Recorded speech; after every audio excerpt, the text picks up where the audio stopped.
मध्य पूर्व की स्थिति तेजी से बदल रही है। संयुक्त राज्य अमेरिका और ईरान ने युद्ध विराम बढ़ाने पर सहमति जताई है। इस बारे में सूत्रों के हवाले से अल अरेबिया टीवी चैनल ने जानकारी दी, जिसमें यह स्पष्ट किया गया कि नए समझौते की अवधि और उसकी शर्तों के बारे में अभी तक कोई आधिकारिक जानकारी नहीं है। ठीक इसी दिन 17 अगस्त को पिछली समझौते की 60 दिन की अवधि समाप्त हो गई, जिसे किसी भी पक्ष ने नहीं माना था। लेकिन इसके तुरंत बाद ट्रंप ने फॉक्स न्यूज को दिए इंटरव्यू में अचानक धमकी दी, नहीं ईरान को नहीं बल्कि ओमान को। उद्धरण, अगर ओमान हमारे रास्ते में आया तो हम उन पर जमकर बम बरसाएंगे। और इसी बीच यह खबर भी आई कि फारस की खाड़ी के देश अब भी क्षेत्र से तेल का निर्यात अर्मुज जलडमरू मध्य के जरिए कर रहे हैं, लेकिन यह पूरी तरह कानूनी तरीके से नहीं हो रहा है, यानी ओमान के जल क्षेत्र से।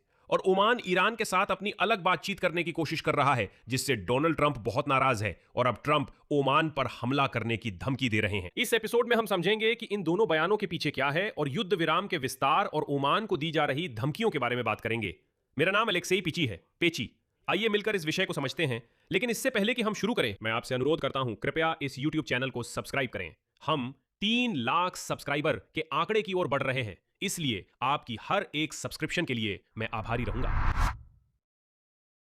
तो चलिए शुरू करते हैं शायद सबसे बड़ी खबर से, जो है अमेरिका और ईरान के बीच युद्ध विराम का विस्तार। याद दिला दूं, जून के मध्य में अमेरिका और ईरान ने समझौता ज्ञापन साइन किया था, जिसमें तय किया गया था कि 2 महीने के भीतर दीर्घकालिक शांति स्थापित करने के लिए बातचीत की जाएगी। मूल बात यह थी कि 17 जून को दोनों पक्षों ने सहमति जताई थी कि 2 महीने के भीतर वे हार्मुज जलडमरू मध्य को खोल देंगे। वहां सभी प्रतिबंधों से जुड़े मुद्दे सुलझा लिए जाएंगे और अंत में ईरान के परमाणु कार्यक्रम पर भी किसी नतीजे पर पहुंचेंगे। लेकिन ऐसा नहीं हो सका।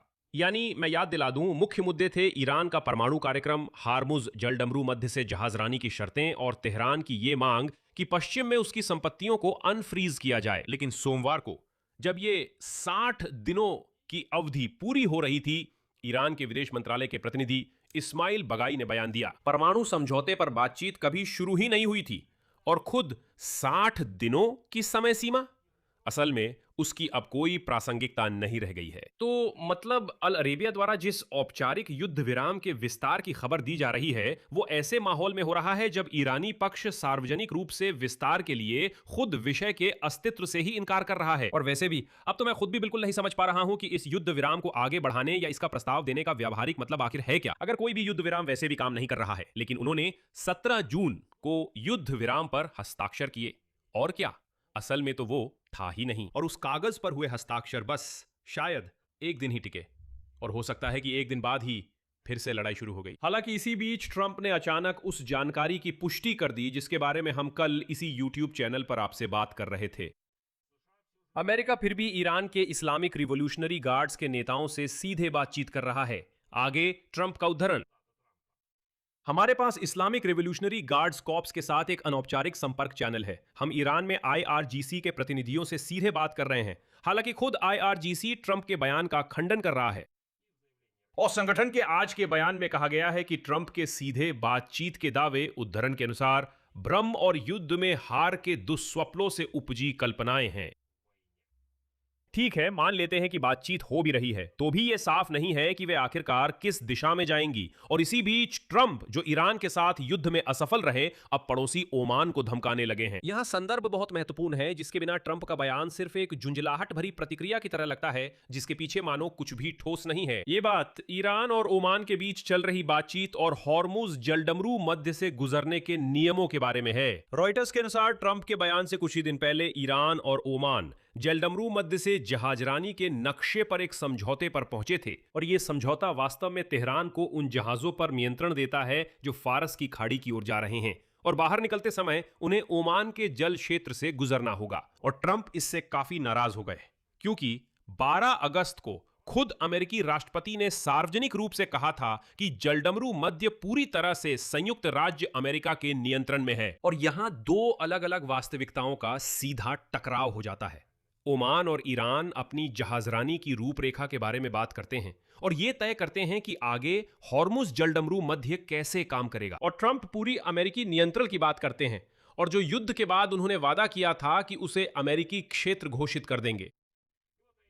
इसी पृष्ठभूमि में फॉक्स न्यूज चैनल के मुख्य अंतर्राष्ट्रीय संवाददाता ने ट्रंप से ईरान ओमान वार्ताओं के बारे में पूछा और जवाब मिला, उद्धरण, अगर ओमान की सरकार हमारे रास्ते में आई तो हम उन्हें चूर चूर कर देंगे। किन परिस्थितियों में वॉशिंगटन ऐसा हमला करने के लिए तैयार है, राष्ट्रपति ने निश्चित रूप से स्पष्ट नहीं किया।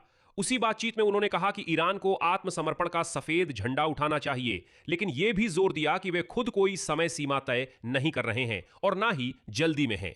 आखिरकार ट्रंप ने कुछ तो सीखा है। देखिए, अब कोई डेडलाइन या अल्टीमेटम नहीं है। वे कहते हैं कभी न कभी वे, मुझे उम्मीद है, सफेद झंडा उठाएंगे और आत्मसमर्पण करेंगे। और यह दिखाता है कि यह पहली ऐसी धमकी नहीं है। याद दिला दूं, मई में भी ट्रंप ने कहा था कि वे ओमान को तबाह करने के लिए तैयार हैं अगर वो अमेरिका के साथ हरमुज जलडमरू मध्य में कार्रवाई के समन्वय से हटता है। यानी यह धमकी अचानक नहीं है, बल्कि बार बार दोहराया गया व्यवहार है। लेकिन ओमान पहले भी एक बार अलग हो चुका है। उसे अमेरिका से कोई जवाब नहीं मिला और वो फिर से अलग हो रहा है। इससे पता चलता है कि ट्रंप की धमकियां उसे ज्यादा डराती नहीं है। लेकिन दूसरी तरफ मैं फिर से दोहराऊंगा, यह बात अमेरिका के सहयोगियों को भी फारस की खाड़ी में बहुत परेशान करती है, क्योंकि ट्रंप खुद भी पूरी तरह ईमानदार बातचीत नहीं करते। उसी इंटरव्यू में डोनाल्ड ट्रंप ने एक बयान दिया जो सीधे तौर पर हमारे पिछले एपिसोड से जुड़ा है, जिसमें बातचीत के पर्दे के पीछे की बातों का जिक्र था। और ट्रंप ने इस्लामिक रिवॉल्यूशनरी गार्ड्स कॉर्प्स के साथ अनौपचारिक संपर्क चैनल के अस्तित्व की पुष्टि की।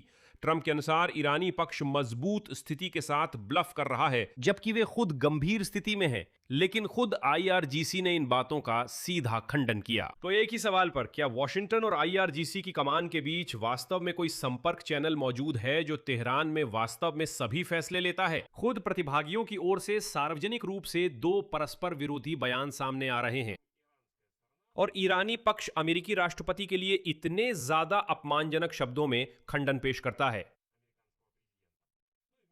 और ईरान को जवाब देने के बजाय ट्रंप अब धमकियों पर उतर आए हैं।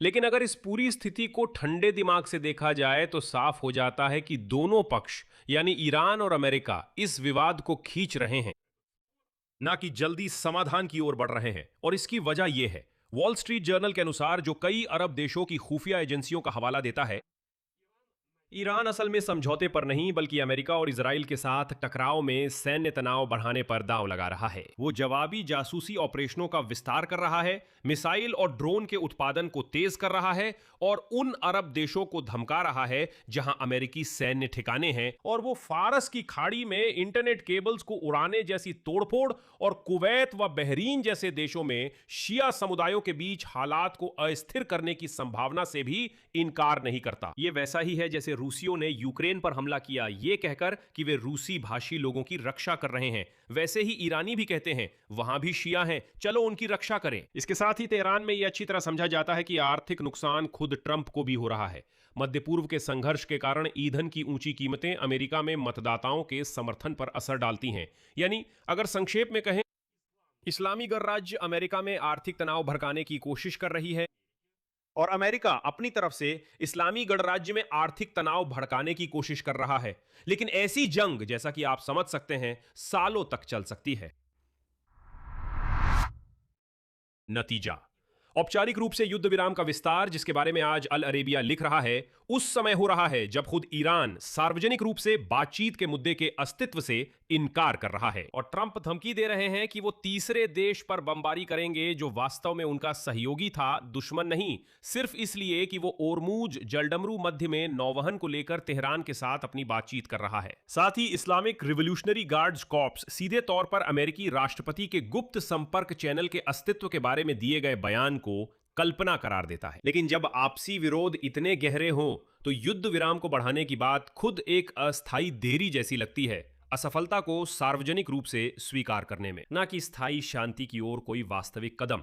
और दोनों पक्ष जानबूझकर इस अनिश्चितता को लंबा खींच रहे हैं, उम्मीद करते हुए कि वे अपने विरोधी की अर्थव्यवस्था को अपनी अर्थव्यवस्था से पहले थका देंगे। कुल मिलाकर हम क्षरण की जंग में प्रवेश कर चुके हैं, जो, चलिए इसे मान लेते हैं, अब महीनों तक अगर सालों तक नहीं चलेगी। बस ये तो पहले से ही अच्छी तरह से अध्ययन किया गया विषय है कि अगर युद्ध पहले 6 महीनों में ना तो जीता जाता है और ना ही किसी समझौते से खत्म होता है, तो इसका मतलब है कि वो क्षय युद्ध के चरण में चला जाता है। और सच में सालों तक चल सकता है। यहां मैं विराम लगाता हूं। अपनी राय और निष्कर्ष इस एपिसोड के नीचे कमेंट्स में लिखें, चैनल को सब्सक्राइब करें, बेल आइकन दबाएं और लाइक करना ना भूलें। बस इतना ही। अपना ख्याल रखें। सभी को अलविदा।